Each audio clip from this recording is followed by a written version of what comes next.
éternellement. Il est le même hier, aujourd'hui et éternellement. Nous bénissons encore le Seigneur qui nous réunit ce soir afin de célébrer sa victoire.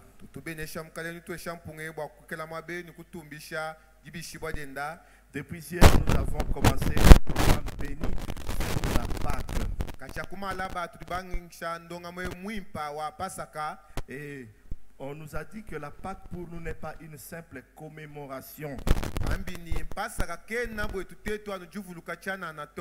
Mais c'est pour nous une vie, c'est vraiment le fondement de notre foi, le fondement de notre vie chrétienne. Nous sommes appelés à vivre la Pâque jusqu'à ce que le Seigneur reviendra. Voilà pourquoi nous remercions le Seigneur pour les bases, les enseignements de base que l'homme de Dieu, le pasteur Héros, nous a donné hier. Nous remercions également le Seigneur pour la confiance que notre pasteur nous a donnée encore afin de nous tenir devant cette chair et partager la parole.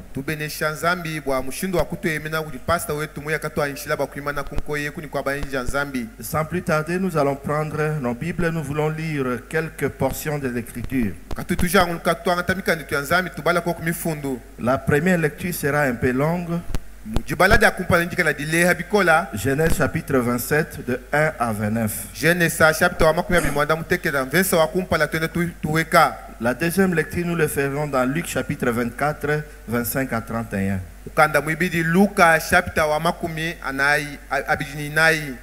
Et la troisième lecture nous le ferons dans Ésaïe chapitre 53 versets 1 à 11. La quatrième lecture dans Jean chapitre 11, 47 à 52. Lisons la première lecture, Genèse 27, 1 à 29. Isaac devenait vieux et ses yeux s'étaient affaiblis au point qu'il ne voyait plus. Alors il appela Ésaü son fils aîné et lui dit, mon fils, et il lui dit, mais voici. Isaac dit, voici, je suis vieux, je ne connais pas le jour de ma mort. Maintenant donc je t'ai pris, prends tes armes, ton carquois et ton arc, va dans le champ et chasse-moi du gibier.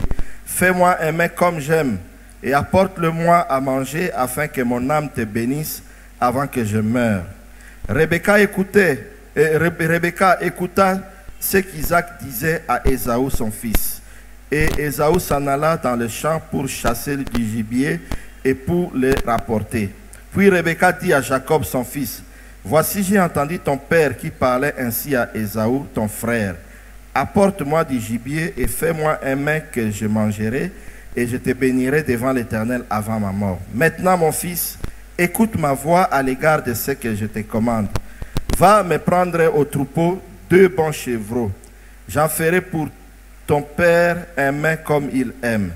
Et tu les porteras à manger à ton père afin qu'il te bénisse avant sa mort.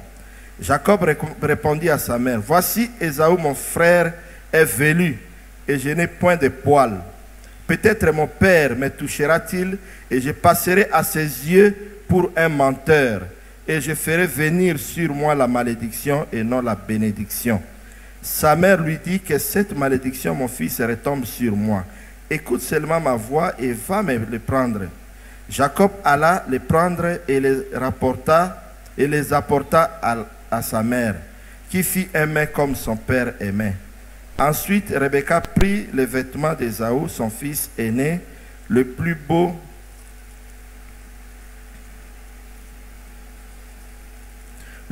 qui se trouvait à la maison, et elle le fit mettre à Jacob, son fils cadet. Elle couvrit ses mains de la peau de chevreau et son cou qui était sans poils. Et elle plaça dans la main de Jacob, son fils, les mets et le pain qu'elle avait préparé. Il vint vers son père et dit, mon père, et Isaac dit, mais voici, qui es-tu mon fils? Jacob répondit à son père, je suis Ésaü ton fils aîné. J'ai fait ce que tu m'as dit. Lève-toi, je te prie, assis-toi et mange de mon gibier, afin que ton âme me bénisse. Isaac dit à Ésaü, Et quoi? Isaac dit à son fils, et quoi? Tu en as déjà trouvé, mon fils? Et Jacob répondit, c'est que l'Éternel, ton Dieu, l'a fait venir devant moi. Isaac dit à Jacob, approche donc et que je te touche, mon fils, pour savoir si tu es mon fils Ésaü ou non.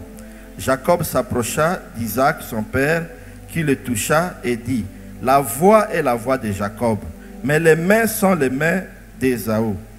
Il ne le reconnut pas parce que ses mains étaient velues comme les mains d'Ésaü, son frère, et il le bénit. Il dit, c'est toi qui es mon fils Ésaü. Et Jacob répondit, c'est moi. Isaac dit, serre-moi et que je mange du gibier de mon fils afin que mon âme te bénisse. Jacob le servit et il mangea. Il lui apporta aussi du vin et il but.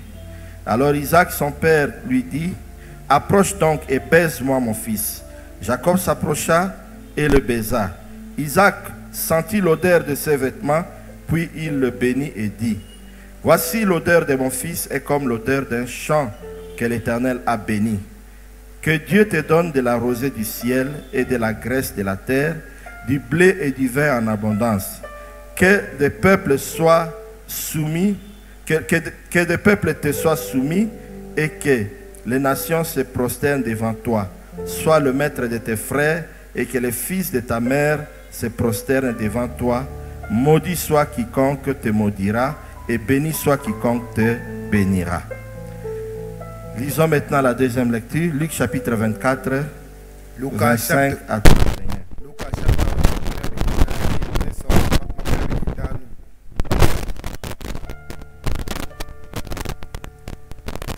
Alors Jésus leur dit, ô hommes sans intelligence et dont le cœur est lent à croire tout ce qu'ont dit les prophètes, ne fallait-il pas que le Christ souffrit ces choses et qu'il entrât dans sa gloire?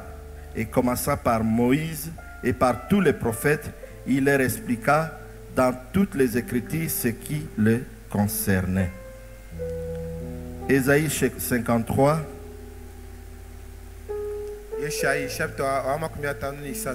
Ce merveilleux verset qui met dos au mur les rabbins juifs. Jusqu'aujourd'hui, les grands savants juifs ne savent pas, soit ils refusent catégoriquement de croire en cette parole. Quand on leur pose la question, qui est la personne ici d'Ésaïe 53, ils tâtonnent. Il y en a qui disent, oh non, c'est Israël, tout ça. Mais eux-mêmes savent qu'il s'agit du Messie.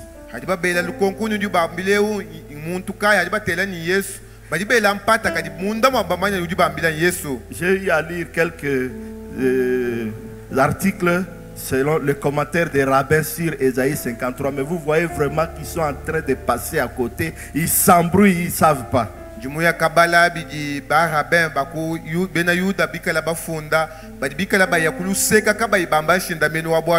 Lisons Ésaïe chapitre 53. Qui a cru à ce qui nous était annoncé? Qui a reconnu le bras de l'Éternel? Il s'est élevé devant lui comme une faible plante, comme un rejeton qui sort d'une terre desséchée. Il n'avait ni beauté ni éclat pour attirer nos regards, et son aspect n'avait rien pour nous plaire. Méprisé et abandonné des hommes, homme de douleur et habitué à la souffrance,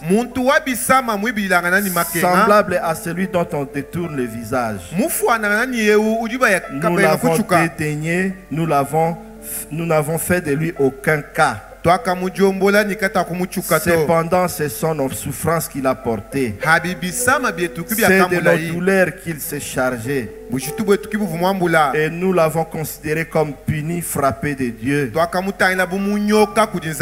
et humilié. Mais il était blessé pour nos péchés, brisé pour nos iniquités. Le châtiment qui nous donne la paix est tombé sur lui, et c'est par ce blessure que nous sommes guéris. Nous étions tous errants comme des brebis, Chacun suivait sa propre voie. Et l'Éternel a fait retomber sur lui l'iniquité de tous. Il a été maltraité et opprimé. Il n'a point ouvert la bouche. Semblable à un agneau qu'on mène à la boucherie, à une brebis muette devant ceux qui l'attendent. Il n'a point ouvert la bouche. Il a été enlevé par l'angoisse et le châtiment. Et parmi ceux de sa génération qui a cru qu'il était retranché de la terre des vivants et frappé pour les péchés de mon peuple, on a mis son sépulcre parmi les méchants et son tombeau avec les riches. Quoiqu'il n'ait point commis de violence et qu'il n'ait point de fraude dans sa bouche, il a plu à l'Éternel de le briser par la souffrance, après avoir livré sa vie en sacrifice pour le péché. Il verra une postérité et prolongera ses jours. Et l'œuvre de l'Éternel prospérera entre ses mains. À cause du travail de son âme, il rassasiera ses regards. Par sa connaissance, mon serviteur juste justifiera beaucoup d'hommes, et il se chargera de leurs iniquités. Alléluia. Amen. Lisons maintenant le dernier verset. Ça vaut la peine que nous puissions lire vraiment la parole de Dieu. Jean chapitre 11, verset 47 à 52. Alors les principaux sacrificateurs et les pharisiens assemblèrent les Sanhédrins et dirent: que ferons-nous, car cet homme fait beaucoup de miracles? Si nous le laissons faire, tous croiront à lui, et les Romains viendront détruire et notre ville et notre nation. L'un d'eux, Caïphe, qui était souverain sacrificateur cette année-là, leur dit: vous n'y entendez rien. Vous ne réfléchissez pas qu'il est dans votre intérêt qu'un seul homme meure pour le peuple et que la nation entière ne périsse pas. Amen. Amen. Comme sous-titre de notre petite intervention, nous pouvons dire: un seul homme a été sacrifié pour que nous soyons bénis. Un seul homme a été sacrifié afin que nous soyons bénis.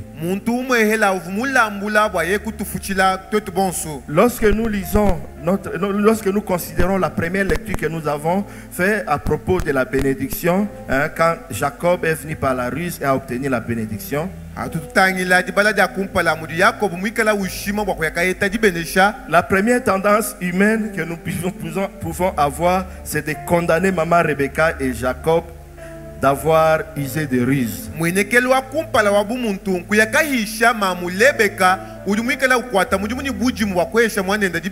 Et la deuxième tendance que nous avons, serait de juger Dieu pour avoir approuvé une malfaçon, une vice de procédure.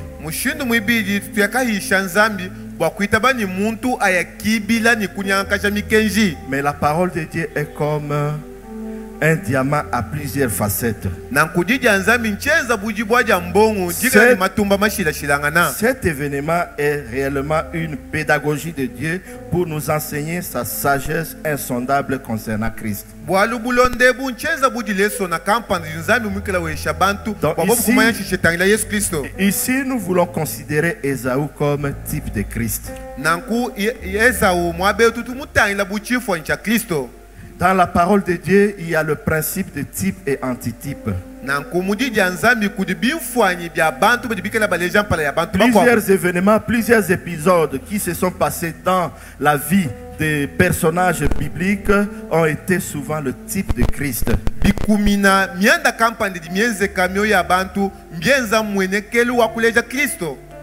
Alléluia. Amen. Et dans la deuxième lecture que nous avons lue, nous voyons Jésus est venu rencontrer les disciples qui partaient à Emmaüs.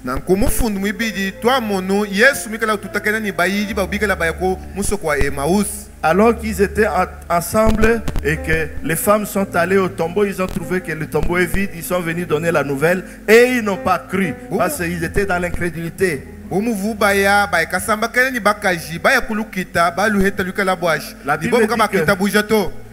La Bible dit, cet après-midi-là, les deux ont quitté Jérusalem et ils ont commencé à partir vers Emmaüs. Ils étaient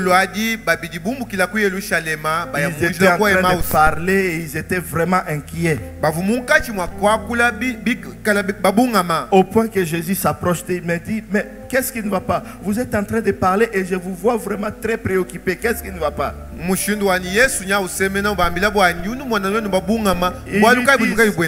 Ils lui disent, ah monsieur, tu es le seul à Jérusalem qui ne connaît pas ce qui vient de se passer. Jésus qui était un prophète puissant en parole et en action. Il a fait beaucoup de miracles et nos chefs, nos souverains sacrificateurs, on l'a arrêté, on l'a mis à mort. Nous espérions que celui qui devait délivrer Israël de la domination romaine.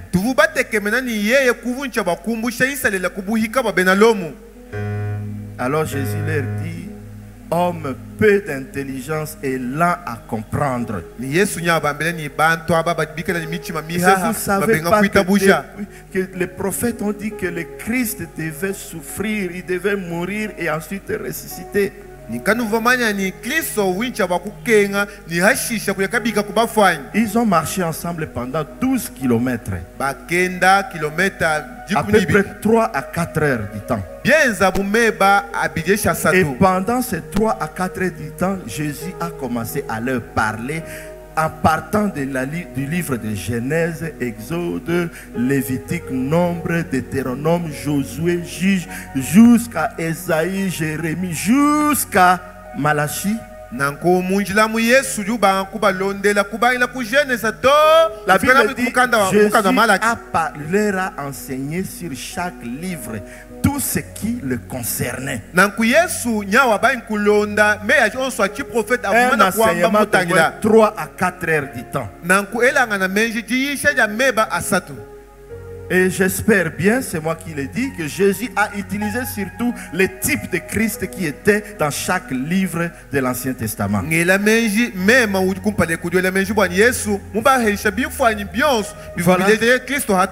Voilà pourquoi ne soyez pas étonnés quand je dis que je considère Ésaü ici comme type de Christ. De la même manière qu'Ésaü a été sacrifié au profit de Jacob, Christ est la seule personne que Dieu a voulu sacrifier pour que toi et moi nous soyons bénis.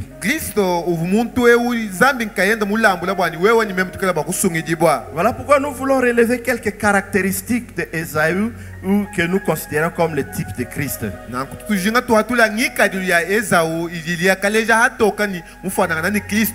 Dans le principe de type de Christ, il n'y a pas toujours une comparaison de similitude, il y a aussi une comparaison de contraste.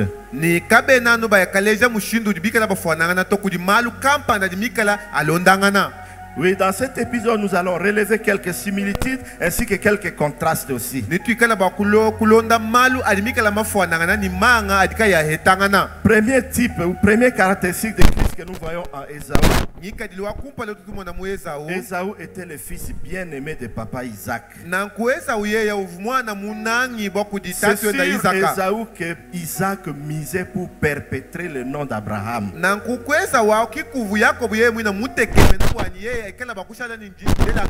Et la Bible nous présente aussi Jésus comme le fils unique du Père, en qui le Père a mis toute son affection.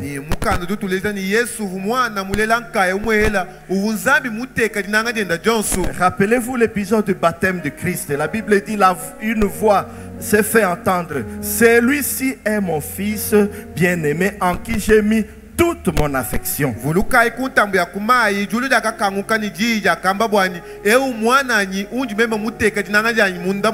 Et même lors de la transfiguration de Jésus, la Bible dit une voix, quand Élie et Moïse ont apparu,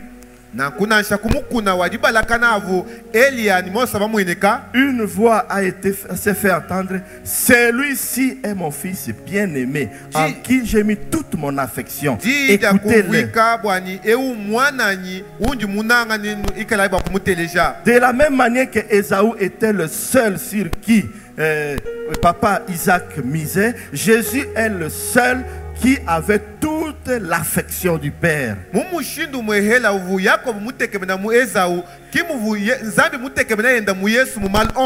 n'y a pas une autre personne, il n'y a sous le ciel aucun autre nom par lequel nous pouvons être sauvés, si ce n'est Jésus-Christ seul. Il n'y a pas un prophète co-rédempteur. Il n'y a que Jésus-Christ seul. Et lors à l'épisode de transfiguration, Pierre a essayé de commettre une petite erreur et Dieu l'a repris vite.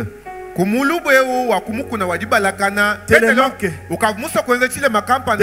que Pierre a vu la gloire de Jésus et il a vu aussi Élie, il a vu Moïse. Et il dit, Seigneur, si tu le permets, nous construisons 3 tentes ici, 3 tabernacles, l'une pour toi, l'autre pour Moïse, l'autre pour Élie. Et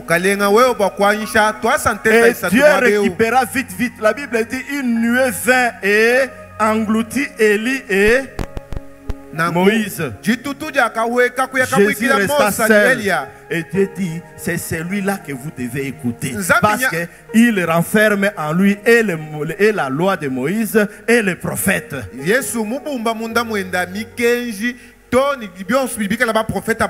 Alléluia. Amen. Deuxième caractéristique, ici il s'agit d'une comparaison de contraste. Ésaü a péché en vendant son droit d'aînesse et en se déclarant candidat à la mort. Il est revenu des champs. Il voit Jacob en train de faire son diaming. Il dit, donne-moi un peu de ce diaming là. Il dit, vends-moi ton droit d'aînesse. Ce qui m'a étonné, Jacob et Ésaü étaient nés le même jour. Et il dit, à quoi me sert ce droit d'aînesse? Je m'avais mourir, je suis candidat à la mort.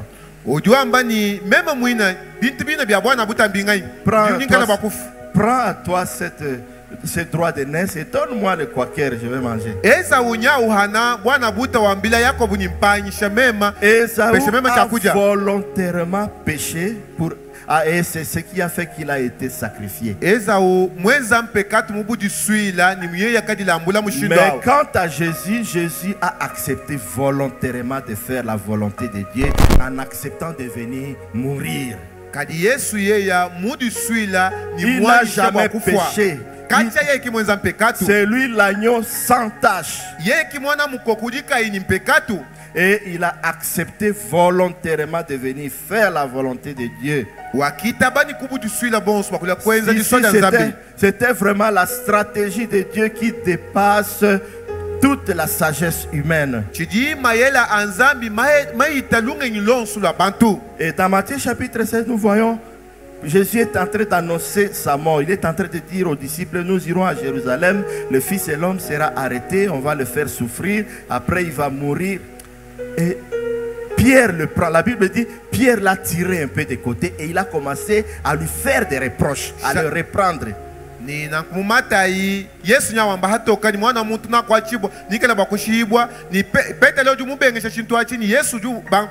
Seigneur, nous comptons sur toi. À Dieu ne plaise. Ça ne plaît même pas à Dieu que tu puisses mourir. Il dit, arrière de moi, Satan. mukalenga kakwena bikengena bwawe akafoto kadi Yesu nyani mwambeni Tu ndakuhanyi masatana as en toi non les pensées de Dieu, mais les pensées des hommes. mumenje bakayena anzambi toka menji mikala Ça dit abatu la stratégie de Dieu dépassait la pensée des hommes. nankumenji anzambi adimikala maita mayela Et abatu.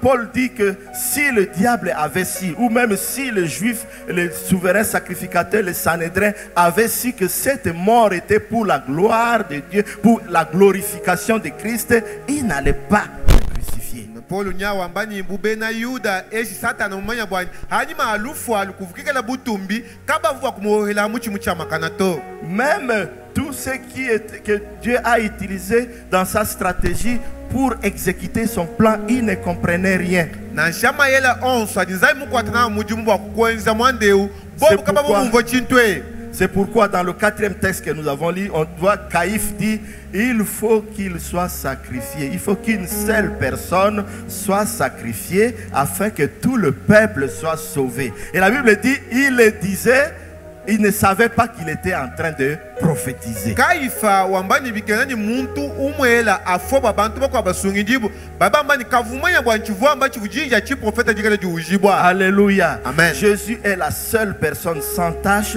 Il n'a jamais péché, mais il a accepté volontairement de devenir péché. Yesu umwehela uvuka imwenza mpekatu ni wakitaba wakula kwenza jiswaja nzambi. Voilà pourquoi ici j'ai parlé de comparaison, de contraste. Yeah. Ésaü a péché volontairement, mais Christ a accepté volontairement de devenir péché afin que nous soyons justifiés. Jimufuanyikija Esau ni Yesu kadi Esau wakenza mpekatu mbujiswila kadi Yesu wakitaba bakufuila bantu ni kubasungila. Et comme le pasteur Héro l'a dit hier, il dit cette opération s'est passée à la croix. Et en méditant encore en profondeur sur ce que le pasteur Héro disait hier,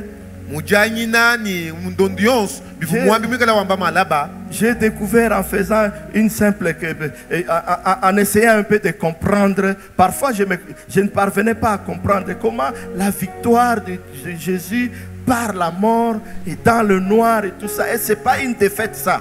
Ni même coup de la lukongo ni kadui ni lufu la Yesu lui kala buchi munyika de mumijima le Seigneur m'a amené un peu à comprendre par rapport à l'informatique.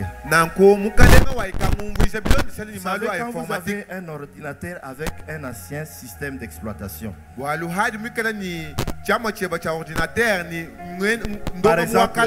par exemple Vista ou bien XP, et que vous voulez installer le nouveau système Windows 7, Windows 13, lorsqu'on met le CD d'installation, qu'est-ce qui se fait? L'écran devient tout noir. Et nous voyons seulement des petits trucs là qui est en train de tourner. L'écran devient tout noir. Tout se passe dans le noir. Et il y a 3 opérations qui se font là. On commence d'abord par extraire l'ancien système. On dit extraction. Et la ligne là ça passe, mais l'écran est tout noir. Et la ligne commence à progresser jusqu'à la fin de l'extraction. Ensuite on dit quoi? Téléchargement du nouveau système. Et l'écran est toujours noir. La bande là avance jusqu'à ce que le téléchargement se prend fin. Et ensuite on dit quoi? Installation du nouveau système. Et quand l'installation prend fin, on dit quoi? Votre ordinateur va redémarrer. L'ordinateur s'éteint. Ensuite, il s'allume avec un écran merveilleux par rapport à l'ancien écran. C'est l'opération qui a été passée pendant les 3 heures du noir. La Bible dit de 12h à 15h, il y a eu du noir. Pendant ce temps, dans le noir, Christ a commencé à extraire nos péchés et à les charger sur lui. Il a extrait ta maladie. Voilà pourquoi ça a pris beaucoup de temps. On dit patientez, n'éteignez pas votre ordinateur. Patientez. Il extrait ta maladie. Il extrait ta pauvreté. Il extrait tes malédictions. Il extrait tes amertumes et il les charge sur lui. L'écran est toujours noir. Et ensuite, comme Christ était venu, il était déjà, en quittant le ciel pour venir, il avait déjà téléchargé sur lui la vie de Dieu, la guérison, le salut, la délivrance. Et deuxième opération, il commence maintenant à le charger sur toi. Il a commencé à le charger sur toi. Dans le noir toujours, il a commencé à le charger sur toi. Il a commencé à les installer sur toi. Et quand les 3 heures de noir, 3 heures d'éclipse s'est passé, il a crié très fort. Tout est accompli. Il s'est éteint comme l'ordinateur qui s'éteint pour faire le redémarrage. 3 jours après, il est ressuscité avec un écran de gloire. Alléluia. Amen. Sur la croix, Christ s'est chargé, il a extrait nos maladies, il a extrait notre malédiction. Alléluia.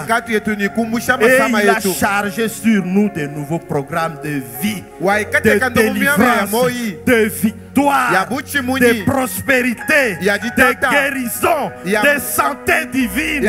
C'est ce que Christ a accompli à la croix. Alléluia. Amen. Et lorsqu'on venait, on l'a fait porter les couronnes d'épines. C'était le symbole de la malédiction qu'il a porté. Lorsque Adam a péché, il a dit: à cause de toi, le sol sera maudit et le sol commencera à produire des épines et des ronces.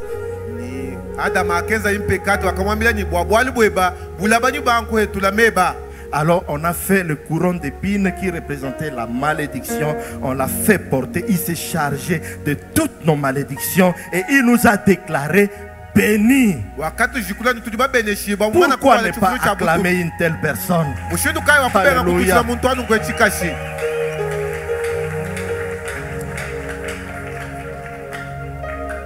Alléluia. Amen. Quand Christ venait, il était venu avec la paix. Comme le pasteur Héro l'a dit hier, il est venu établir la paix, nous réconcilier avec Dieu. Nous avons la paix avec Dieu et nous avons également la paix. Parce qu'à la naissance de Jésus, la Bible dit, les anges ont chanté, ils ont dit: gloire à Dieu dans les lieux très hauts et paix sur la terre aux hommes qu'il aime. Il est le prince de paix. Et il est le seul, il n'y a point d'autre. Il n'y a une seule personne qui a accepté d'être sacrifiée afin que toi et moi nous soyons sauvés, afin que toi et moi nous soyons bénis. Alléluia. Amen. Autre caractéristique ou autre type de Christ que nous voyons dans Ésaü. Ésaü a été sacrifié en dehors du camp.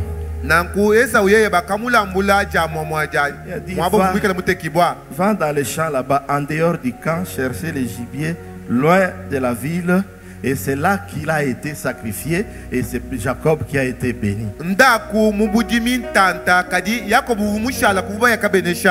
C'est ce que l'auteur du livre d'Hébreux nous dit dans Hébreux 13, 11 à 12, si on peut lire.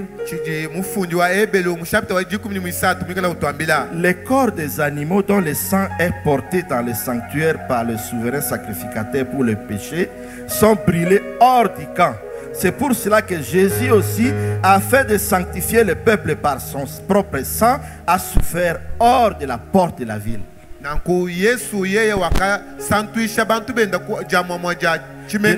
la même manière que Ésaü a été sacrifié en dehors, Christ aussi, pour le crucifier, on l'a amené en dehors de la ville de Jérusalem et il a été sacrifié parce que son sang a coulé pour sanctifier le peuple. Et Ésaü a pleuré et dit, papa, pourquoi tu m'as sacrifié vraiment? De la même manière, Christ aussi a crié, Eli, Eli, lama sabachthani. Parce que réellement, il a été abandonné, parce qu'il est devenu péché. Et il a été frappé par Dieu. Toute la punition qui devait revenir à nous est tombée sur Jésus. Il a été sacrifié afin que toi et moi nous soyons justifiés. Alléluia. Amen. Un autre type que nous pouvons relever dans ce récit, que l'animal que papa Isaac désirait manger, avant de prononcer la bénédiction, ne se trouvait pas parmi les troupeaux de la ville. Il avait beaucoup de brebis, il avait des bœufs, il avait des chameaux, il avait des poules, il avait des canards, il avait tout. Mais l'animal qu'il désirait manger là ne se retrouvait pas sur les animaux parmi les animaux qui se trouvaient là dans le compagnie. Alléluia. C'est comme la Bible dit, quand Dieu regarde du haut du ciel, il a vu qu'il n'y a point de juste. Dieu cherchait un homme juste. Il n'y a point de juste, pas même un seul. Tous ont péché et sont privés de la gloire de Dieu.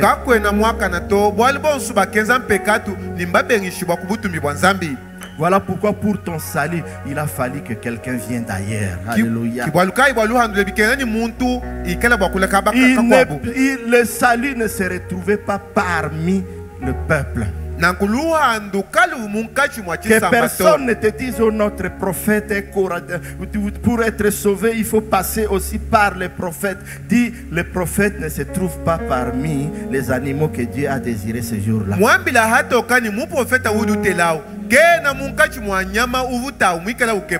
Mais l'agneau de Dieu est venu d'ailleurs. Il a accepté de prendre la chair et il est venu. Il a accepté de prendre la chair humaine et il est venu, il s'est incarné pour nous sauver. Voilà pourquoi la Bible dit, en introduisant le Fils, il a dit, tu n'as voulu ni sacrifice, ni holocauste, mais tu m'as formé un corps, alors je viens pour faire ta volonté. Donc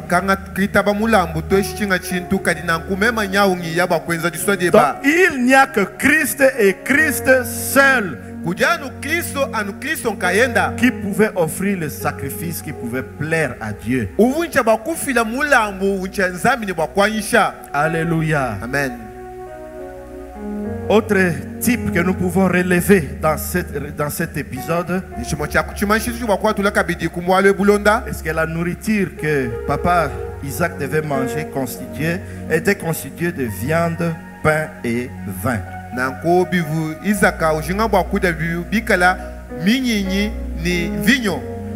La viande et le pain représentent le corps meurtri de Christ. Et le vin symbolise le sang. Christ est venu comme le souverain sacrificateur. Il était lui-même le sacrifice et il était lui-même le souverain sacrificateur. Il s'est offert, il a offert son corps, il a offert son sang. Et c'est le sacrifice que le Père a agréé. Voilà pourquoi il a fait de nous également un royaume de sacrificateurs.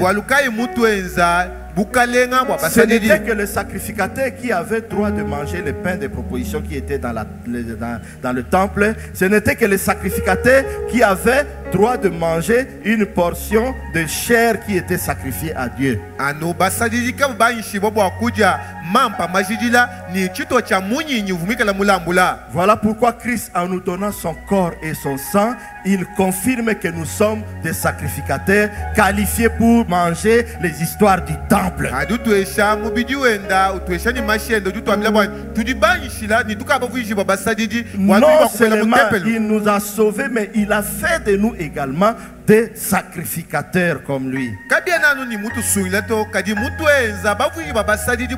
Et lui-même est notre souverain sacrificateur.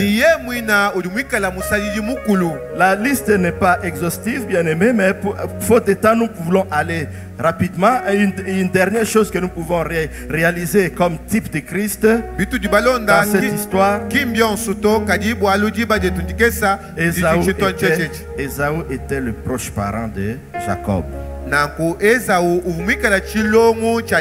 le frère de Jacob. Voilà pourquoi Jésus s'est fait notre proche parent, qualifié pour nous racheter. Dans le livre de Lévitique chapitre 25, à partir de chapitre 25, et la Bible dit ceci: en Israël, si quelqu'un à cause de la pauvreté se vend comme esclave à un étranger, et s'il n'a pas le moyen de se faire sauver, de se faire racheter lui-même, c'est son proche parent qui a le moyen, qui peut venir le racheter. Il paye le prix et il lui octroie la liberté.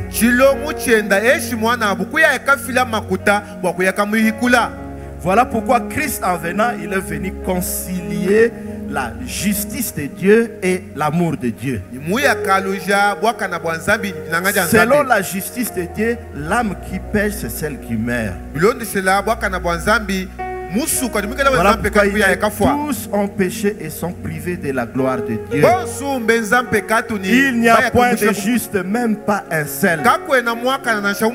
Mais Christ, lui qui est Dieu, il est venu, lui qui est un être céleste, il est venu, il a accepté de prendre la chair juste pour se faire notre proche parent.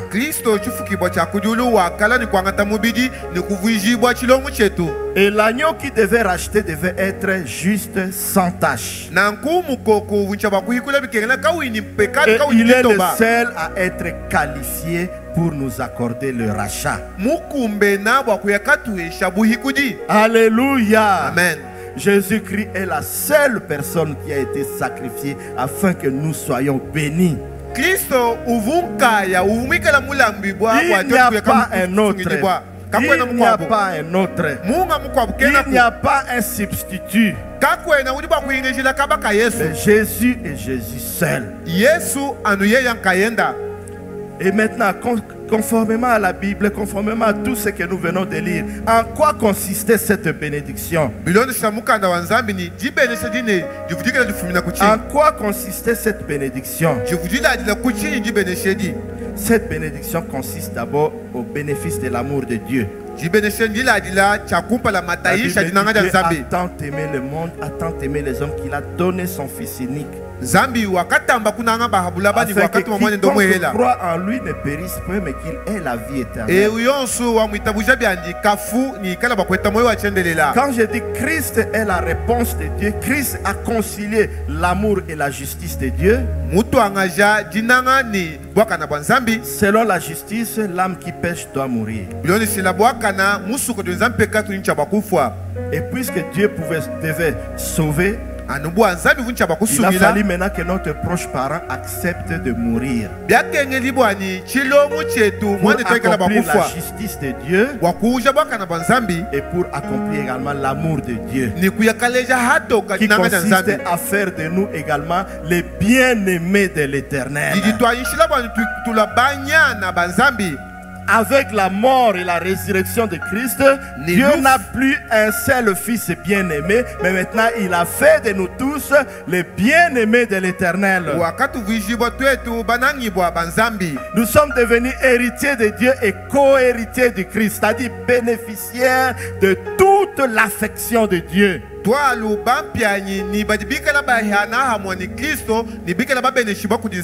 Et quand on voit l'amour de Dieu, on voit également sa bonté. Puisqu'il est bon, il est prédisposé à nous faire du bien. Et il a tout le moyen de nous faire du bien.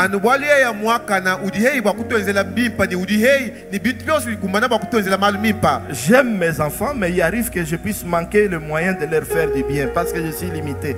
Mais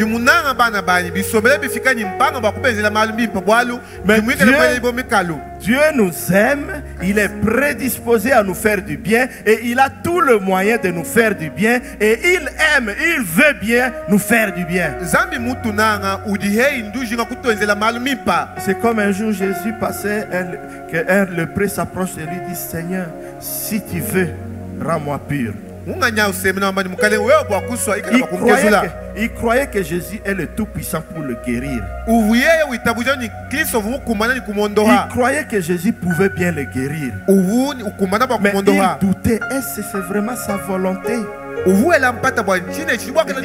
Si tu veux, tu peux me rendre pur. Mais Jésus dit: je le veux, sois pur. Jésus te dit: je le veux, je t'aime, je le veux, sois béni, je le veux, sois guéri, je le veux, sois restauré, je le veux, sois relevé. Oui, cette bénédiction consiste également de la délivrance du péché. Il est venu nous délivrer du péché et de toutes les conséquences du péché. Cette délivrance consiste également de la délivrance de toutes sortes de ténèbres. Quand vous lisez dans Nombre chapitre 6 verset 23 la formule de bénédiction que Dieu avait donnée aux sacrificateurs, il dit: voici comment vous allez bénir le peuple. Que l'Éternel fasse luire sur toi la clarté de sa face. C'est-à-dire la volonté de Dieu est que nous soyons délivrés de toutes sortes de ténèbres. La bénédiction de Dieu, c'est la clarté de Dieu qui chasse toutes sortes de ténèbres dans notre vie, comme nous l'avons vu le vendredi passé. Cette bénédiction consiste également en la paix avec de Dieu et la paix de Dieu dans notre vie. Cette bénédiction consiste également en la grâce de Dieu, c'est-à-dire cette faveur que nous ne méritons pas. Cette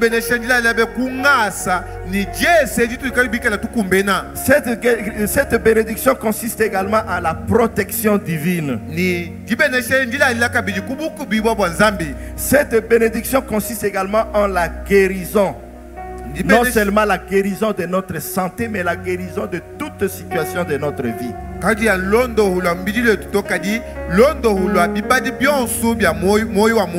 Dans le livre d'Exode chapitre 15, lorsque Israël est sorti d'Égypte, ils ont marché dans le désert pendant un moment, il n'y avait pas d'eau et ils trouvent un point d'eau qui était amer.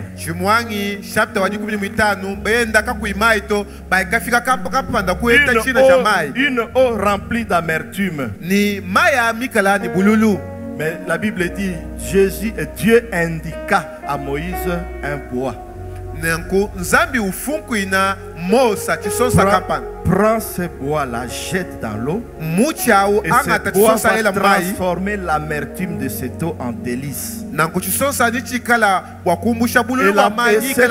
Ce bois préfigurait la croix de Jésus.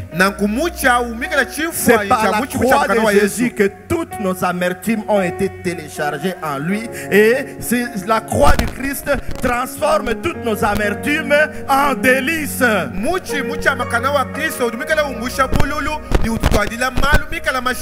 Cette bénédiction consiste également dans la victoire. Il nous a donné la victoire. Et rapidement, voyons, pour expérimenter vraiment cette bénédiction, quelle doit être notre attitude? Première chose, réaliser qu'on ne mérite rien. Nous n'avons rien à brandir ou à faire valoir devant Dieu. Il s'agit seulement d'une grâce. Jacob ne méritait pas. Pour papa Isaac, celui qui méritait c'était Ésaü. Mais Jacob s'est approché, il ne l'a pas mérité. Puisque Christ nous a tout donné par la grâce, bien-aimé, lorsque tu viens devant Dieu, arrête de faire valoir les choses.